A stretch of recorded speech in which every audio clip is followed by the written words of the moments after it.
नमस्कार दोस्तों, आज है 4 जून 2020 और मैं स्वागत करता हूं आपका युवा एंड डेली करंट अफेयर्स में। तो दोस्तों, आज हम देखने जा रहे हैं कि आज के दिन से हमारे कितने क्वेश्चंस बन रहे हैं और साथ के साथ में लास्ट में मैं आपसे एक क्वेश्चन पूछूंगा जिसका आंसर आपको हमें कमेंट के माध्यम से देना है। और हमारी जो करंट अफेयर्स की पीडीएफ है, आज की जो पीडीएफ है उसका लिंक जो है वो डिस्क्रिप्शन में दिया हुआ है। तो अगर आप पीडीएफ डाउनलोड करनी है तो आप वहाँ से डाउनलोड कर सकते हैं डायरेक्टली जा करके। साथ ही साथ में हमारे जो फेसबुक है और इंस्टाग्राम है, बाकी जितने भी सोशल ग्रुप्स हैं, चाहे वो टेलीग्राम हो, उसके लिंक भी हमने डिस्क्रिप्शन में दिए हुए हैं। आप वहाँ से भी ज्वाइन कर सकते हैं और डेली अपडेट्स पा सकते हैं। हमारे चैनल पर नए हैं तो उसे सब्सक्राइब कर लीजिए। चलिए शुरू करते हैं अपना आज का करंट अफेयर्स, जिसका पहला क्वेश्चन है, हाल ही में भारत के निर्वाचन आयोग ने राज्यसभा की कितनी सीटों के लिए 19 जून को मतदान कराने का फैसला लिया है? ऑप्शन देख लेते हैं। ए है 15, बी है 20, सी है 22 और डी है 24। और दोस्तों का सही उत्तर है ऑप्शन डी, जो है 24। देखिए, हाल ही में निर्वाचन आयोग ने क्या किया है कि राज्यसभा की 24 सीटों के लिए 19 जून को, कब 19 जून को मतदान कराने का फैसला लिया है।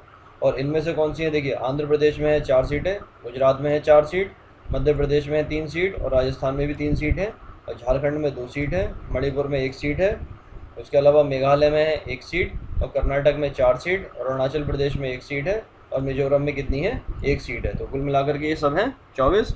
और निर्वाचन आयोग क्या है कि एक संवैधानिक निकाय है। कई बार एग्जाम्स में ये क्वेश्चन पूछ लिया जाता है कि निर्वाचन आयोग एक कैसा निकाय है या कैसी संस्था है।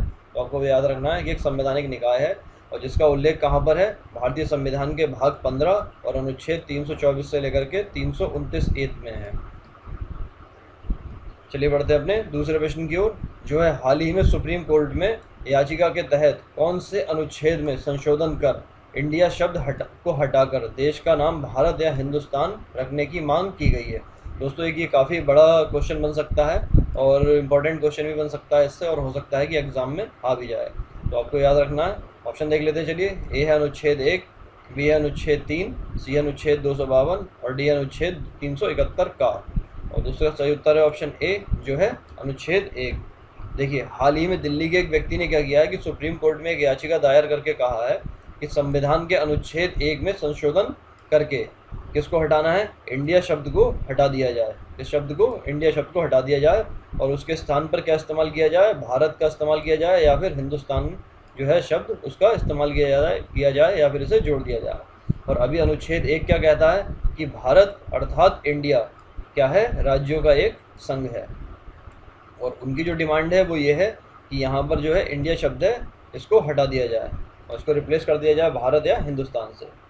चलिए बढ़ते हैं अपने तीसरे प्रश्न की ओर, जो है, भारत और चीन के बीच कितने किलोमीटर लंबी LAC या फिर लाइन ऑफ एक्चुअल कंट्रोल पर विवाद है? ऑप्शन देख लेते हैं। ए है 4080 किलोमीटर, बी है 3488 किलोमीटर, सी है 2960 किलोमीटर और डी है 2650 किलोमीटर। और दोस्तों, उसका सही उत्तर है ऑप्शन बी, जो है 3488 किलोमीटर। देखिए, भारत और चीन के बीच कितना है? 3488 किलोमीटर लंबी LAC पर क्या है? विवाद है। और जो इसके अलावा जितने भी भारत के पड़ोसी देशों की सीमाएं हैं, ये बहुत बार एग्जाम्स में पूछी जाती हैं सीमाएं। तो आपको क्या करना है कि अच्छे से इनको याद रखना है।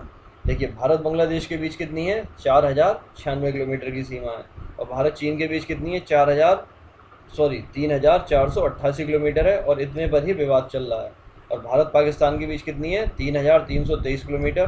भारत नेपाल के बीच 1751 किलोमीटर या 1751 किलोमीटर। और भारत म्यांमार के बीच 1643 किलोमीटर। और भारत भूटान के बीच 699 किलोमीटर। और भारत अफगानिस्तान के बीच 106 किलोमीटर।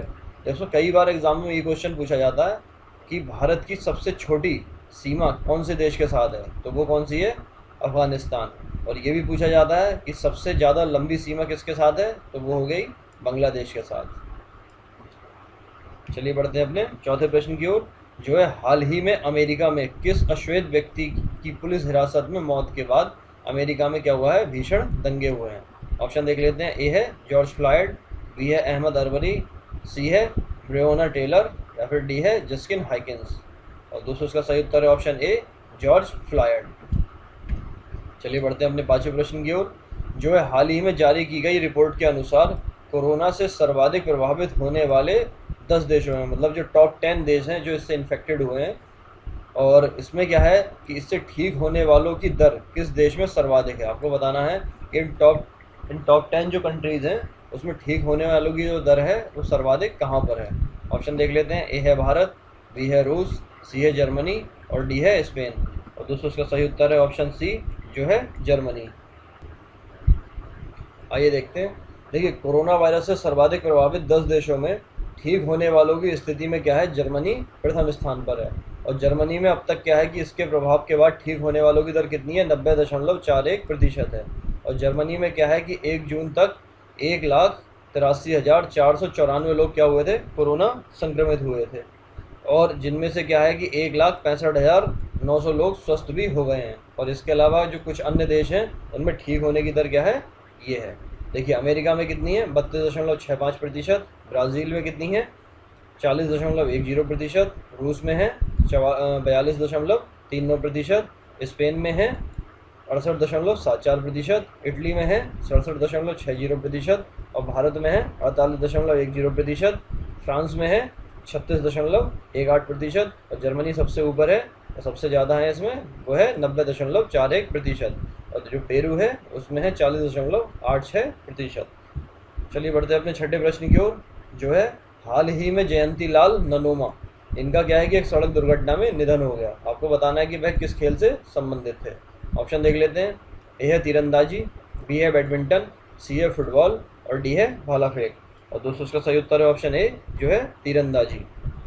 देखिए, हाल ही में अंतर्राष्ट्रीय तीरंदाज जिनका नाम क्या है, जयंती लाल ननोमा का मार्ग दुर्घटना में क्या हो गया, निधन हो गया। और जयंती लाल ननोमा जो है वो वर्ष 2013 में पहली बार भारतीय टीम के क्या बने थे, कोच बने थे। और मूल रूप से वो कहाँ के निवासी हैं, राजस्थान डूंगरपुर जिले के निवासी थे। चलिए बढ़ते हैं अपने सादे प्रश्न की ओर, जो है हाल ही में मूडीज इन्वेस्टर्स सर्विस ने वित्त वर्ष 2020-21 में भारत की जीडीपी ग्रोथ रेट में कितने प्रतिशत की गिरावट आने का अनुमान लगाया है। ऑप्शन देख लेते हैं। ए है 3%, बी है 2%, सी है 4% और डी है 4.5%। और दोस्तों इसका सही उत्तर है ऑप्शन सी जो है 4%। देखिए, हाल ही में मूडीज ने क्या है कि वर्ष 2020-21 में भारत की जीडीपी में जो ग्रोथ रेट है उसमें कितने 4% की गिरावट आने का अनुमान व्यक्त किया है।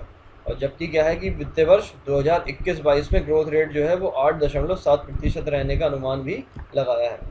चलिए बढ़ते हैं अपने आठवें प्रश्न की ओर, जो है हाल ही में सरकार ने चालू खरीफ सीजन की प्रमुख फसलों के न्यूनतम समर्थन मूल्य की घोषणा कर दी है।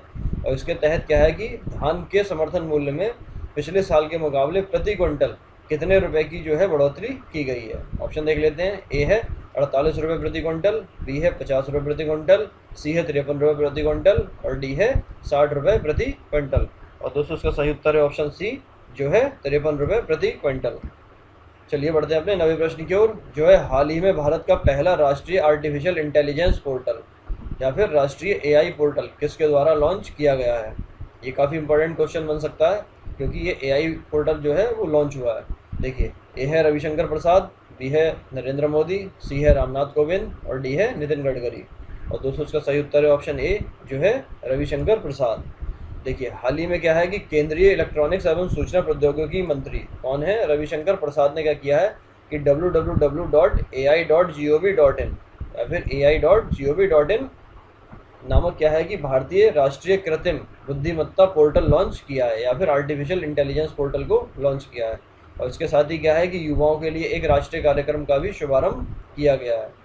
और यह पोर्टल क्या है कि देखिए, इलेक्ट्रॉनिक्स और आईटी मंत्रालय के किसमें राष्ट्रीय ई गवर्नेंस डिवीजन और आईटी उद्योग से नेस्कॉम द्वारा संयुक्त रूप से क्या है विकसित किया गया है। चलिए बढ़ते हैं अपने 10वें प्रश्न की ओर, जो है हाल ही में विश्व स्वास्थ्य संगठन या फिर वर्ल्ड हेल्थ ऑर्गेनाइजेशन ने क्या किया है कि विश्व तंबाकू निषेध दिवस पर कौन से भारतीय गैर सरकारी, यहाँ पर ये जरूरी है कि गैर सरकारी की बात हो रही है, गैर सरकारी संगठन को WHO अवार्ड से सम्मानित किया है। ऑप्शन देख लेते हैं। ए है आशा या ASHA आशा, बी है बचपन बचाओ, सी है सीड्स SEEDS और डी है गूंज। और दोस्तों इसका सही उत्तर है ऑप्शन सी जो है सीड्स।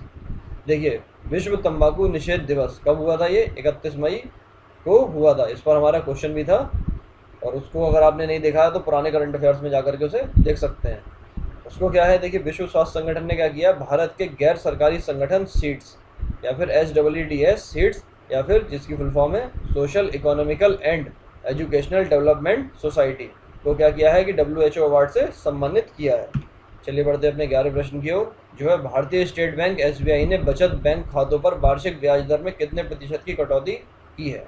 ऑप्शन देख लेते हैं। ए है 0.05%, बी है 0.025%, सी है 0.5%, डी है 0.30%। और दोस्तों इसका सही उत्तर है ऑप्शन ए, जो है 0.05% की क्या की गई है, कटौती की गई है। और उसके बाद जो ब्याज दर है वो कितनी बचती हैं, 2.70% बचती है। उससे पहले जो ब्याज दर थी वो थी 2.75% थी। किस पर, आपको ये भी ध्यान रखना है कि किस पर थी ये, वो है बचत खाते पर। किस पर, बैंक बचत खाते पर। चलिए बढ़ते हैं अपने 12वें प्रश्न की ओर, जो है हाल ही में मेरा जीवन मेरा योग, कौन सा, मेरा जीवन मेरा योग नाम से किसने वीडियो ब्लॉगिंग शुरू की है। ऑप्शन देख लेते हैं। ए है नरेंद्र मोदी प्रधानमंत्री जो हैं, बी है रामनाथ कोविंद राष्ट्रपति, सी है एम वेंकैया नायडू उपराष्ट्रपति, और डी है बाबा रामदेव योग गुरु। और दोस्तों इसका सही उत्तर है ऑप्शन ए, जो है ए, प्रधानमंत्री नरेंद्र मोदी। चलिए बढ़ते हैं अपने आज के प्रश्न की ओर। इस प्रश्न का उत्तर आपको देना है हमें कमेंट के माध्यम से। चलिए, भारतीय संविधान कब पारित हुआ था, ये आपको हमें बताना है। किससे, कमेंट के माध्यम से। ये क्वेश्चन जो है काफ़ी एग्जाम्स में पूछा जाता है और काफ़ी इंपॉर्टेंट एग्जाम भी है, और बहुत से लोग इसको गलत भी करते हैं। तो देखते हैं कितने लोगों का उत्तर इसका सही निकलता है। देखिए ऑप्शन देख लेते हैं। ए है 26 नवंबर 1949, बी है 26 जनवरी 1950, सी है 15 अगस्त 1947, और डी है 15 अगस्त 1950। तो दोस्तों क्या करना है आपको, इस प्रश्न का उत्तर हमें देना है कमेंट के माध्यम से। तो आज के वीडियो में इतना ही। अगर आपको वीडियो पसंद आए तो इसे लाइक कीजिए, कमेंट में अपना उत्तर भी दीजिए, साथ साथ हमारी आप क्या कर सकते हैं, अपनी फीडबैक भी दे सकते हैं। इस वीडियो को अपने फ्रेंड को सर्कल में शेयर कीजिए, या फिर जितने भी व्हाट्सएप ग्रुप हैं, फेसबुक ग्रुप हैं, अगर आप उनसे जुड़े हुए हैं, या फिर टेलीग्राम ग्रुप से जुड़े हुए हैं, और आपको अगर वीडियो अच्छा लगता है तो हमारा वीडियो शेयर करके आप हमें सपोर्ट भी कर सकते हैं। और उसके अलावा अगर आप हमारे चैनल पर नए हैं तो इसे सब्सक्राइब कीजिए। चलिए मिलते हैं कल के अंक में, तब तक के लिए जय हिंद, जय भारत।